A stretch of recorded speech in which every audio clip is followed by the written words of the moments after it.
From Denver 7, this is 7 News.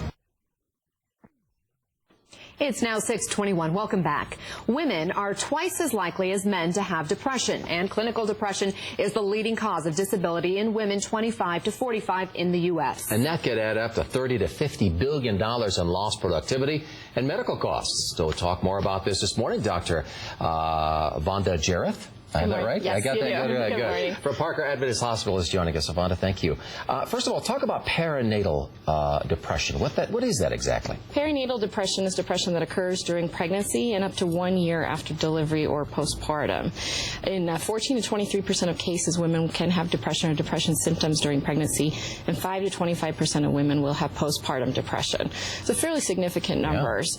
Yeah. It's really important to treat perinatal depression, or it can lead to poor fetal growth, preterm labor, preterm birth, preeclampsia. It can lead to poor infant-mother bonding, the inability of the mother to take care of her child, and in severe cases, even suicide and infanticide. Wow, some serious consequences if you don't treat it. We hear so often about postpartum depression. Again, we're talking about perinatal depression. What are the signs that you have a problem?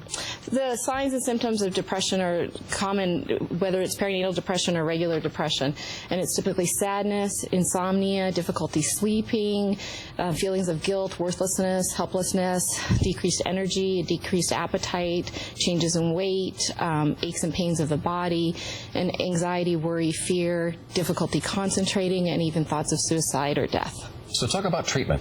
So treatment is, there's a big range of treatments, and they can range anywhere from psychotherapy or talk therapy, which is your first line and first choice, and then it can go to antidepressant drugs, and there's a variety of drugs available out there on the market, and then there's alternative therapies such as acupuncture or shock therapy. So today I really wanted to talk about SSRIs. Those are selective serotonin reuptake inhibitors. Those are the most common drug used to treat depression in women. Those are the ones that most people are familiar with, such as Paxil, Zoloft, or Prozac. Right. Excuse me, voice. So they're the ones that are most commonly used. 1 in 8 women are often treated with antidepressants. So women in pregnancy will often ask if these are safe to use during pregnancy. Mm-hmm. Typically, they've been used, and they have been safe. There have been no serious side effects. But there are 3 concerns that we do raise and discuss with our patients. So one of the concerns is whether there are any fetal malformations that can occur from using these drugs. So the average risk of a fetal malformation is 1 to 3% for the general patient population. They haven't shown any increase associated with the SSRIs.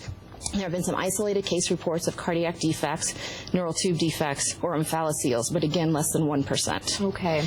Doctor, thank you. We're out of time, unfortunately. I know that there's a lot more to talk about, but I think you provided some great information. It's good info. Of course, it just starts the conversation that women can then have with their doctors. Absolutely. We appreciate you coming in, Dr. Thank you. Thank you for coming in.